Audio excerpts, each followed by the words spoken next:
Baik pemirsa, terima kasih Anda masih bersama kami dalam program Ngabuburit dan Bukber Online STV Cermiana Kaum Santri. Baik Pak Yai, kita lanjutkan. Pertanyaan selanjutnya Pak Yai adalah di bulan suci Ramadan ini sunnah yang dilakukan oleh sepasang suami istri yang sangat luar biasa itu dihentikan terlebih dahulu ya Pak Yai. Di siang hari. Kalau di siang hari. Kalau di malam enggak? Kalau di malam hari tidak ya. Kemudian di siang hari itu tidak diperbolehkan ya Pak Yai. Bagaimana betul. Jika sepasang suami istri masih tetap melakukan hal tersebut Pak Yai? Bagaimana kafarahnya dan bagaimana konsekuensinya? Terima kasih. Pertanyaannya sangat menarik. Konsekuensinya untuk pasutri, pasangan suami istri yang kebablasan di siang hari melaksanakan sunnah Rasul adalah pertama puasanya batal. Dua-duanya batal. Suami istri batal. Ketika batal secara otomatis nanti setelah bulan Ramadan itu wajib qadha. Satu hari yang batal itu wajib qadha dan didenda lagi membayar kafarah berpuasa selama 2 bulan atau 60 hari berturut-turut. 2 bulan berturut-turut, 60 hari berturut-turut, tidak boleh putus-putus. Lah itu khusus kafarah tersebut, denda tersebut khusus kepada suami. Sang suami, sedangkan yang istri tidak. Kalau yang istri tidak, kalau istri itu cuma wajib qadha yang 1 hari saja.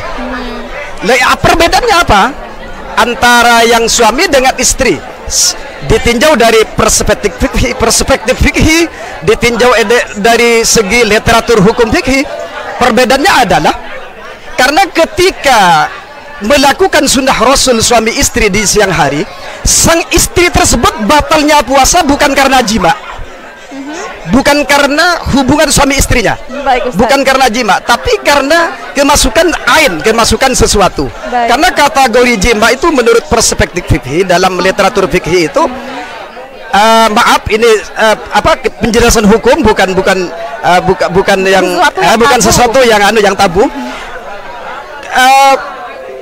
Jima itu definisinya minimal itu hasyafahnya suami harus masuk semua ke tempat yang tidak bisa dilihat oleh wanita ketika saat qada'ul hajah. Katakan sedang ke toilet. Ketika di toilet sesuatu yang tidak terlihat di situ pada saat duduk sedang pipis, sedang qadil hajah, lah hasyafahnya sang suami harus ada di dalam semua. Itu harus menjangkau, itu kategori jima. Lah sedangkan sang istri tersebut sebelum terjadi hukum jima, puasanya sudah batal duluan. Jadi secara tinjauan fikih, sang istri batalnya puasa tidak karena disebabkan jima, tapi disebabkan bidukhulil ain menurut perspektif fikihnya, kemasukan sesuatu. Itu dari hasyafah sang suami masuk sedikit saja, ujungnya saja sedikit, ini sudah batal bagi sang istri, padahal masih belum terjadi hukum jima. Ketika sang suami sudah menyentuh hal tersebut, sudah menjangkau batasan jima, baru sang suami, bagi suami itu puasanya dinyatakan batal. Batalnya karena jima, karena itu. Makanya denda kafarah puasa 60 hari 2 bulan berturut-turut dilimpahkan dan diwajibkan kepada sang suami, tidak kepada istri. Kepada istri cukup mengqadha 1 hari yang batal pada hari itu saja.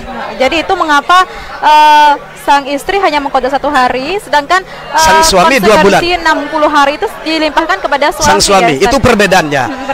Juga ada solusi, cuman solusi untuk lari dari kafarah puasa 60 hari berturut-turut atau 2 bulan, tapi jangan diikuti nih, jangan diamalkan.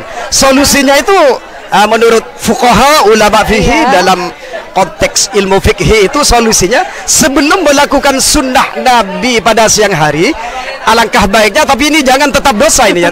Cuman lari dari 60 hari berturut-turut. Ini dibatalkan dengan hal-hal lain.